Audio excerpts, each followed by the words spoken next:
Yo mtazamaji wa The Walking Bridge, niko na mwanangu Joshua na tuko hapa maeneo ya Kristo Mfalme, kanisa la Kristo Mfalme.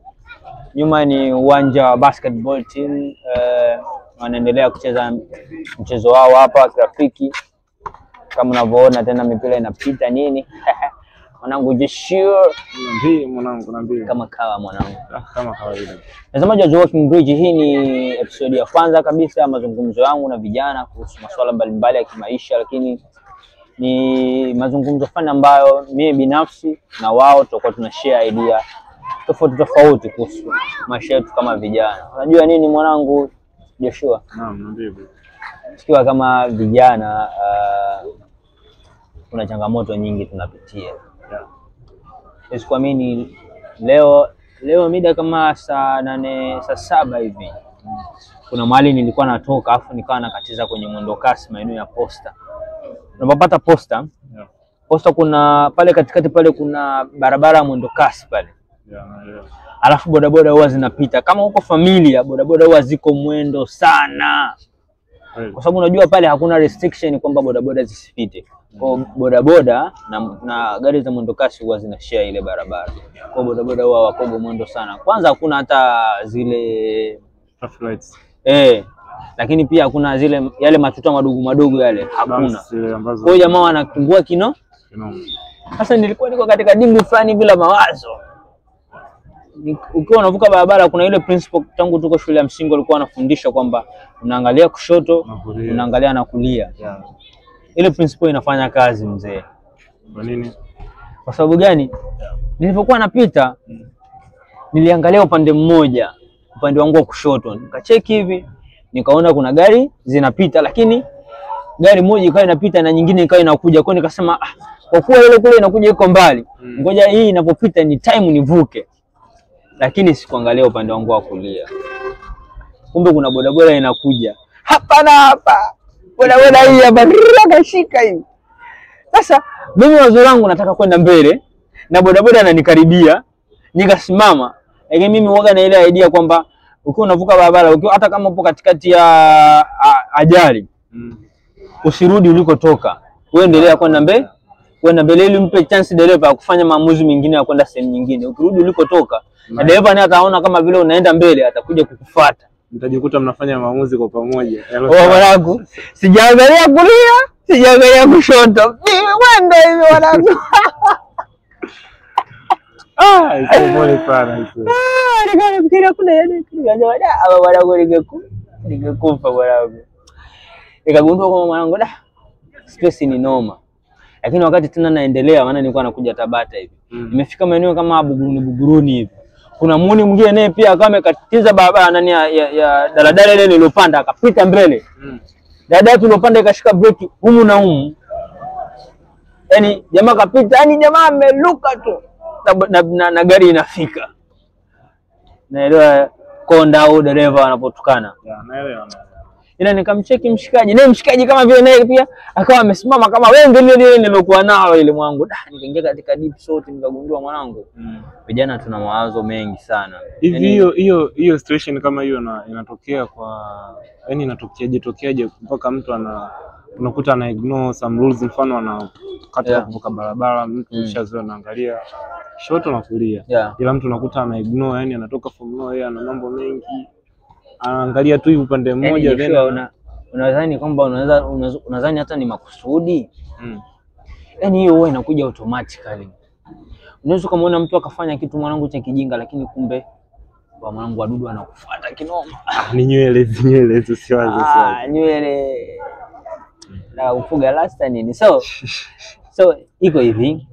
Wanasema kwamba ukishafikisha umri wa miaka 20 mpaka miaka 25 vijana wengi tunakuwa tumemaliza elimu, tumemaliza vyuo, lakini pia tunakuwa na plani za kujianzishia maisha yetu. Ndio. Sasa ile plani ile ya kuanzisha maisha yako ile au yani uanze kuishi kama mtu mzima. Ndio.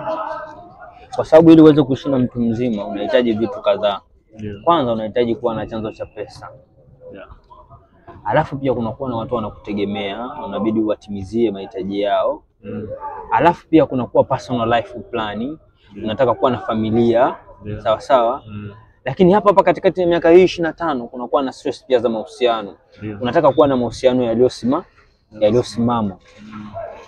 Hivi vyote hivi vikichanganyikana hivi, kwa kijana ambaye let's say umepata elimu lakini ajira haujapata, au umepata ajira lakini hujapata ile ajira ya ndoto zako, au hujapata vyote, yani kama ukiwa hujapata vyote, kuna zile ajira za kujishikiza ambazo price yake ambayo na salary yake inakuwa haiafford. Unaona kama vile haufikii. Sema tu ni kwamba yani unakuta kwamba stress kama hizo ni kawaida, lakini unakuta sisi vijana ambao tunakuwa katika umri wa miaka 25, subira huwa inakuwa ndogo.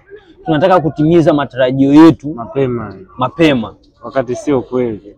Maana lazima yani kwa mfumo wa maisha sasa hivi ya kipindi hiki, maana zamani tukiangalia mfumo wa maisha wa zamani, unaona kwamba babu zetu na bibi zetu kipindi hiki walikuwa unakuta hata hajasoma au ana umri wa miaka 12 au 13 unakuta ana mke, au kwa kipindi cha nyuma sio nyuma sana, kawaida tu kama mwaka 1960 kitu huko, unakuta mama zetu mpaka miaka 90 watu walikuwa maisha yao yalikuwa ni rahisi sana.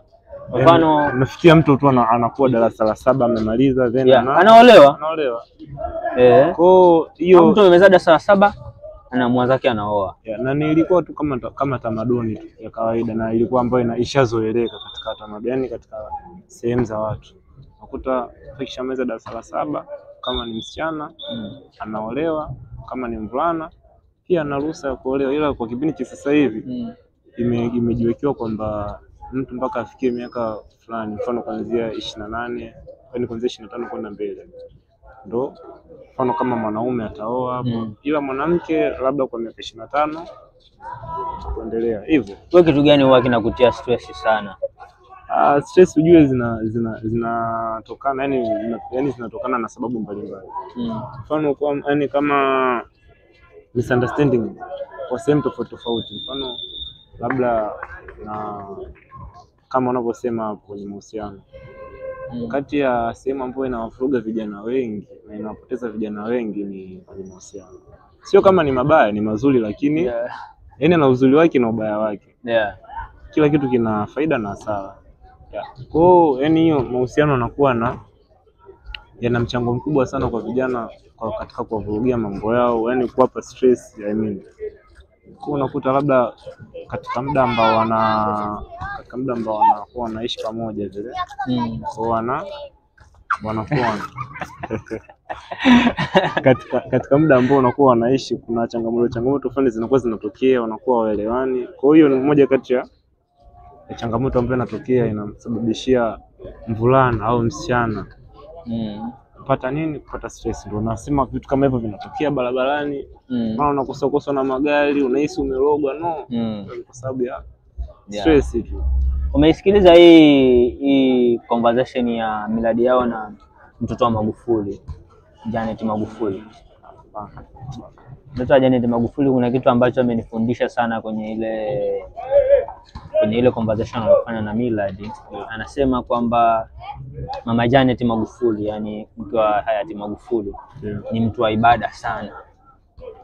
By the way, hata kama kabla hata ya Mheshimiwa Magufuli kufariki, ilikuwa ni mtu wa ibada pia. So nilichokuwa na nahisi hata alifanya yani ana mchango kwa wanasema kwamba behind the strongest man there is the strongest woman. Sasa hicho pia ni kipengele ambacho mara nyingi hata sisi vijana kinatutia stress sana. Unajua kuna baadhi ya wasichana ambao tunatoka nao lakini tunajua kabisa huyu sio strongest woman. Afu unakaa uko naye unadate naye, bado unakuwa dadadi, bado unakuwa unakaa una stress, bado unakuwa una mwanamke fulani, lakini bado unakuwa na stress kupata aina ya mwanamke fulani mwingine. Lakini nilichokuwa nataka kusema ni kwamba Mama Janet amezungumzia kuhusu Mama Janet jinsi ambavyo ni mtu wa ibada sana. Ndio. Unajua ukiwa na mtu wa ibada, ukiwa unafanya ibada yani kwamba unamuomba Mungu, unasali, hata pale unapokuwa unapitia katika mambo magumu, Mungu anakupa faraja. Ndio. Ila sisi vijana mara nyingi tunasahau sana mambo ya ibada. Wewe mara mwisho umeenda kanisani lini? Kwa kweli niseme muongo. Mimi ni Msabato by the way. Kwa hata leo Jumamosi ya leo ndo sijaenda kanisani. Leo hujaenda? Kwa sababu ya mbalimbali za kihali ya hewa. Pita kule. Unadadeki. Kwa sababu ya hali ya hewa. Kwa sababu yani hewa ya hapa bwana yani inakuwa inabadilika. Yani lakini mwanangu hali ya hewa hujaenda kanisani. Lakini vipi ungekuwa mchongo wa hela? Usingeenda? Mchongo wa hela ungeenda, lazima ungetafuta yani alternative way. Bora unyeshewe lakini ukapata mchongo wa hela. Hiyo jeshi mimi kuna siku moja nilijionaga bora sana. Wakati nimemaliza chuo kuna mahali nipataga internship. Sasa kulikuwa mbali. Yaani kulikuwa mbali, inabidi yani niamke saa 11 niende kazini. Sasa sometimes nilikuwa napata uvivu, lakini siku moja wakati niko katika dimbwi la uvivu, natoka hivi nje, naona watoto wanaenda shule. Yaani saa 11 mimi naona kwamba nina usingizi sana. Nakutana na watoto wadogo wako sharp, yani wanaenda shule. Ni pale nikasema mwanangu, kumbe mimi naleta mchezo. Yaani kama watoto wadogo saa 11 hii wako active, wanaenda shule. Mimi nilikuwa kama wao, nimesoma, nimemaliza, nimefika mpaka chuo. Sasa hivi nimepata fursa ya kupata uzoefu na kujenga career. Naona uvivu. Pale mwanangu mimi nika break ile sense ya uvivu. Nikagundua kwamba katika kila kitu ambacho kinatufanya tuwe nyuma, yani kama kuna bad ideas au kuna positive ideas, lazima kuna kuaga chachu. Lakini pia wakati mwingine ni vigumu sana kuiona hiyo chachu. Yani lazima uhakikishe kwamba utafute chachu, yani utafute chachu chanya kukuboost, kukutoa katika hali mbaya kukupeleka kwenye hali nzuri. So yani ile hali mimi kanifanyaga yani kila siku yani nikoga nataka kufanya kitu, huwa naangaliaga watu wengine wanafanya nini. Hata wakati niko nasoma O level nilikuwa naleta uzembe darasani. Matokeo yakitoka hivi wasichana wamenizidi. Unajua mimi nachukua kuzidiwa na msichana. Yaani hiyo ipo wazi kabisa hata kwa baadhi. Yaani sio kwa baadhi. Yaani tuseme sio kama nawachukia wasichana, lakini ile unajua msichana akikuzidi inakuwa haileti picha nzuri sana.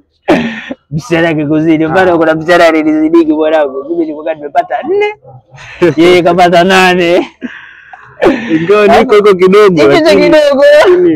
Hivi picha nzuri. Ndio maana nasema hivi kwenye mahusiano, yetu tuna mahusiano ya ndoa ya mwanaume na mwanamke. Kibongo bongo.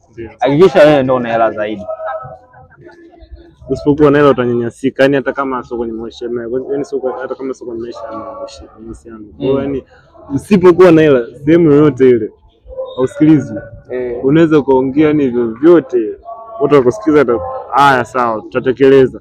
Lakini hata akiongea mtu yoyote ambaye ana hela, kwanza yani ndio yeye ndo anakuwa anasikilizwa muda wote. Hata kama jambo sio la kwake anaweza kagiwa opportunity ya kusuggest chochote. Unaona? Kwa hiyo nayo inatokea. Kwa hiyo yani sio kwenye mahusiano. Yani kwamba mtu mwenye hela real life hata kama jambo sio la kwake anapewa nafasi, anaweza kagiwa opportunity ya kusuggest chochote. Hata kama kitu kinamuhusu, akimuhusu hivyo kisha yeye ana hela, sema neno lolote. Unaambiwa man is a king of all things katika dunia hii. Kwa hiyo yani si sawa, kuna baadhi ya watu wanakataa, lakini hiyo ndio ukweli. Alafu ukweli siku zote yani unakuaga unaumiza sana. Kwa hiyo ukienda kumwambia mtu kama mtu ambaye amekosa hela ndio kila kitu katika dunia hii, mtu anakataa. Kuna wasomi bado wanakataa mpaka sasa hivi hela sio kila kitu, lakini hela ni kila kitu. Sio kama anapinga kwamba ni Mungu ni kila kitu, kwa sababu Mungu ndo anafanya mchakato yote wapa watu knowledge ya kutengeneza. Yeah. Kwa hiyo yani by the way yani kitoa Mungu sawa ndo wa kwanza, lakini wa pili yani ya pili kabisa hela bwana. Upate hela. Yeah. Sawa, sema mimi unajua ningeiwekaje hivi mwanangu, unajua? Yani naweza kusema kwamba ili mambo yatimilizwe kulingana na mifumo ambayo tumeiweka kidunia, sawa? Ni lazima hela iwepo. Hata kama ukiwa mtu wa ibada, huwezi tu kuwa unaenda kusali pasipokuwa na hela. Kwa sababu gani? Hela ipo katika mfumo wa exchange system. Yani kwamba utoe hela ili upate kitu fulani, utoe hela upate huduma. Sasa usipokuwa na hela huwezi kupata huduma. Hata bila hela hatuwezi kujenga makanisa mazuri. Bila hela hatuwezi kujenga misikiti mizuri, kwa sababu we need money to gain material things. So hela bado inabaki kuwa muhimu, na tunamuomba Mungu tupate hela. Kwa hiyo kwa sababu tunamuomba Mungu tupate hela, na Mungu ndo anatupa hela kulingana na juhudi tunazozitia, ambazo kwenye juhudi hizo Mungu yeye mwenyewe tena anatuongoza tena katika juhudi hizo. So kuna kitu kimoja ambacho brother wangu mmoja alinifundisha kwamba kabla hujaenda kufanya kitu chochote kile kwa ajili ya kupata hela, kwanza muambie Mungu kwanza. Muombe Mungu kwamba Mungu, naenda kufanya kitu hiki, naomba unisaidie ili niweze kufanikiwa, ili upate clean money. Wanasema nani, Raptor alisema pesa ziko clean ila watu ndio hivyo. Hivi na swali kidogo hapo katika upande wa hela ile. Hivi nini maana ya hela halali? Hela halali. Yeah. Nini maana ya hela halali? Yaani hela halali Kitanzania bado simaliza. Hela halali. Yaani inabidi iwe na sifa zipi ambazo inafanya mpaka ije kuwa nini hela halali? Mimi hapa bana, mimi tuanze kidunia kwa kidunia hela halali ni hela ambayo so fake. Kidunia hela halali ni hela ambayo so fake. It means yani kwamba material hela ambayo so fake, ambayo ukienda kumpa mtu yote yule anaweza kuichukua na akapeleka benki akaenda kuitunza. Hiyo ni hela halali. Au ni hela ambayo tayari ambayo serikali imesema sisi tunatumia hela hii. Unajua kuna hela zingine ambazo sio halali mpaka sasa hivi, kwamba ukiwa nao hauwezi kuitumia mahali popote. Imekuwa zilikuwepo hela. Kwa mfano zilikuwepo shilingi 20 za noti zamani. Hapa Bongo. Alafu pia kulikuwa ile 500 ya noti. Ile 500 ya noti sasa hivi huwezi kuitumia. Umeona? Kwa sababu sasa hivi lakini bado zinapatikana mpaka sasa hivi. Ile pale hakuna mtu anayetumia 500 ya noti. Yaani ukitaka watu wanazo lakini katika matumizi ndio inakuwa ni vigumu. Hawezi kuitumia kwa sababu ile pale haipo tena, imeshatolewa. Kwa sababu huwezi kaniambia Tanzania nzima akosekana hata mtu mmoja mwenye 500. Zile zipo na maana, au unakuta mtu mwingine ametunza kama kumbukumbu. Kuna mtu mmoja ana 5000, ile 5000 ya kifaru. Ile 5000 kama vile ilikuwa ya blue. Nakumbuka ile 5000 ya blue. Kuna 5000 fani hivi ilikuwa ya blue. Alafu ina nyati mzima. Unakumbuka ile 5000? Alafu ilikuwa kubwa. 5000 sasa hivi ni ndogo ndogo. Kulikuwa ile 5000 kubwa kama 10,000. Hata 10,000 ilikuwa kubwa zaidi. Kuna ile 10,000 kabisa nyekundu. Walikuwa ambao walikuwa wanaita Msimbazi. Ile 10,000 ilikuwa nyekundu. Msimbazi ni Msimbazi, lakini kuna ile 10,000 ambayo ilikuwa nyekundu zaidi. Sasa hivi imekuwa kama nyekundu fani hivi, kama rangi fani kama pale kwenye Jubilee. Lakini yani hiyo kibongo unaweza kusema hivyo. Yani hela ambayo ni original, hela ambayo ukifanya hivyo unamwona Nyerere pale katikati, yani hela ambayo iko kwa tunasema hela halali. Hiyo ni hela halali. Unamwona Nyerere pale. Hiyo ni hela original. Okay, na katika kidini hela halali ni hela ambayo haijapatikana katika njia za dhulma. Au ni hela ambayo haijapatikana katika njia ambazo Mwenyezi Mungu amekataza, kwa mfano wizi. Umeona? Yani mambo ambayo ni na dhulma, kwa mfano kama uporaji, utapeli. Umeona? Kwa mfano mtu mwingine anapata hela kwa kufanya umalaya. Okay. Umeona? Mtu mwingine anapata hela kwa kuuza pombe. Mtu mwingine anapata hela kwa kuuza madawa ya kulevya, mtu mwingine anapata hela kwa kuuza bangi. Hiyo hela inakuwa ni maana ni kama hela ya dhambi, kwa sababu ni hela ambayo inapatikana katika vitu ambavyo vinakatazwa kidini au vinakatazwa katika maamrisho ya Mwenyezi Mungu. Umeona? So hela halali, kwa mfano kama mtu anaenda kufanya kazi ofisini, umeona?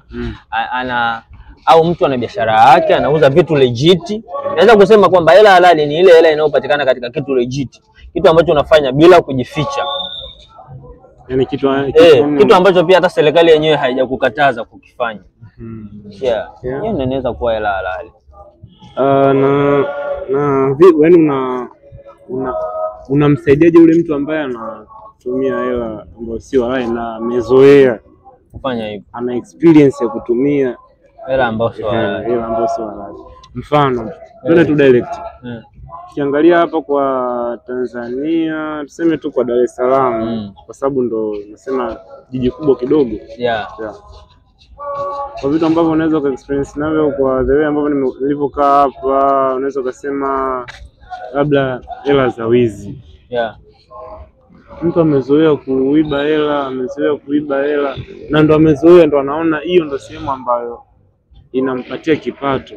Hata uweze kumwambia vipi, bwana acha hela za wizi au acha wizi, fanya issue fulani fulani na fulani, akuelewe. Unamsaidiaje huyo mtu? Nani huyo mchungaji mmoja anaitwa Bagonza, mchungaji wa kanisa la KKT, anasema ukimlambisha, ukimwonjesha mbwa damu ya binadamu hawezi kuwa chakula. Upande ule kule sawa tu. Ukimwonjesha mbwa damu ya binadamu hawezi kuwa chakula, nyama ya binadamu. So mtu ambaye amezoea kitu fulani ni vigumu kuacha.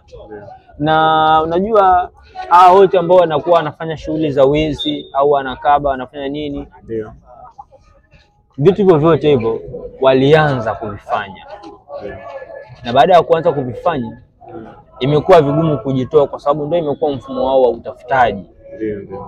Lakini kiuhalisia ni dhambi. Sasa ulimwengu bwana, jinsi ulivyo, mwanafalsafa mmoja anaitwa Aristotle aliwahi kutoa kauli moja, anasema unexamined life is not worth living. Akaenda mbali zaidi akaexplain, akasema every human being has the knowledge of understanding morals and the bad things, kwamba anajua mema na mabaya. So katika mema na mabaya anaeleza kwamba ukifanya mema unajua kabisa utaenda kwenye uzima wa nini, wa milele. Alafu ukifanya mabaya utaenda wapi? To the hell. Sasa sisi binadamu tuna capacity ile ya kuchambua hayo yote hayo, lakini sisi ndio tunaamua kuchagua twende wapi. So some of people wameanza hivyo wakiwa wadogo, some of people wameanza kutokana na circumstances mbalimbali, umeona, na wamejikuta wapo katika hicho kitu deeply. Lakini deep down mtu akishakuwa ameshafikisha miaka 18 na kuendelea, kila anachokifanya anafanya huko akili yake ikiwa anatambua.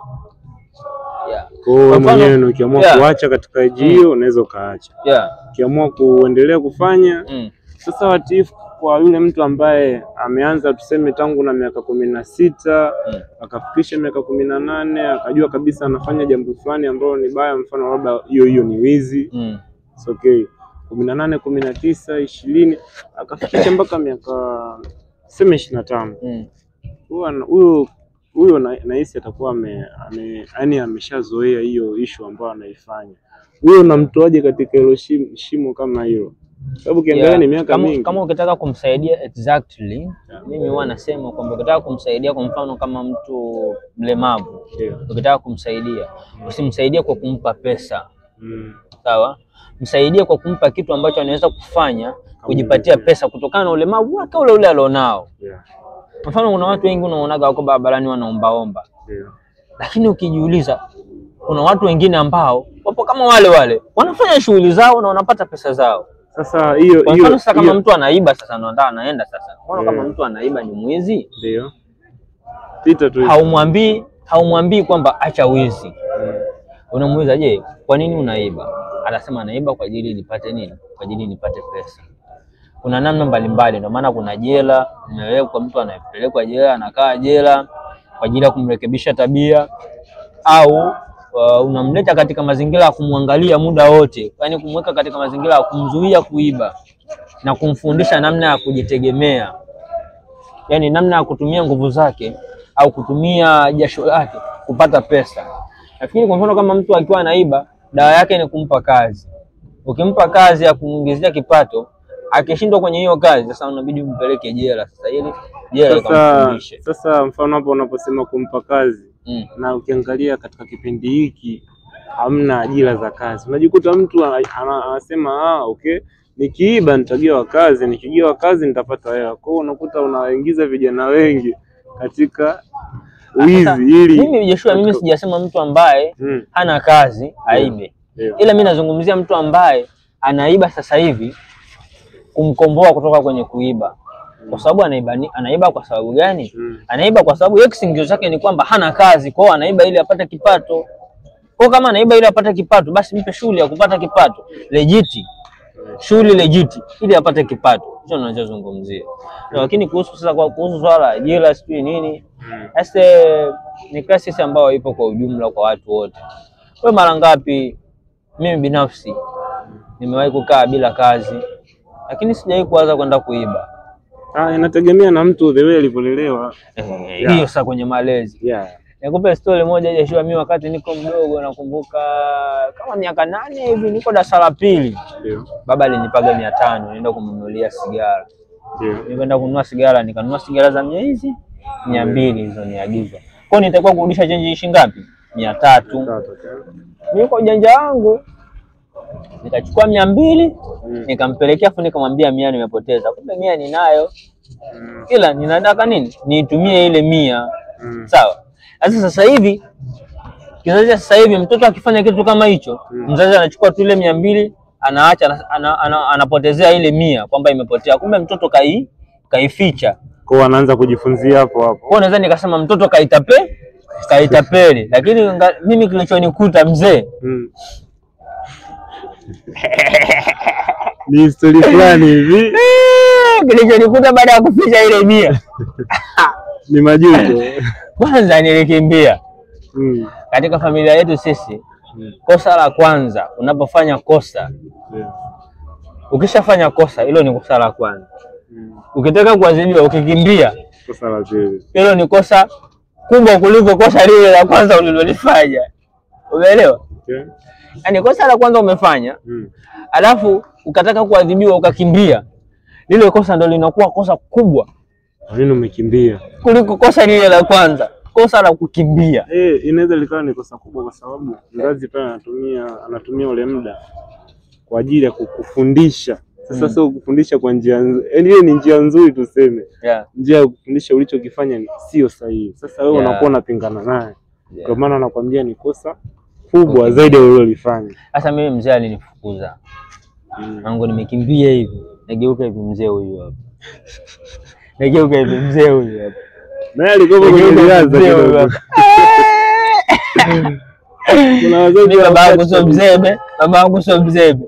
Mimi sijawahi kutegemea baba atanitetea, baba atanitetea. And I was the Nico first born. Like so hivyo yale malezi ya kukanywa, yani shingmia tu ilimfanya baba aache shughuli zake, anikimbiza, nikamata, anipige. So we grow up knowing that kuiba ni kitu kibaya. Lakini siku hizi bana, mtoto hata akiwa na tamaa za hela, wazazi wanachukulia poa. Huwezi kumwadhibu mtoto, unaona haki za watoto na nini, lakini hata Biblia inasema usimnyime mtoto kiboko. So thank you so much mwanangu Joshua. It's a really insightful conversation. Mtazamaji wa The Walking Bridge, mpaka hapo hatuna ziada, tukutane wakati mwingine. Hii ni The Walking Bridge, usiache kusubscribe, like na comment. Bye bye.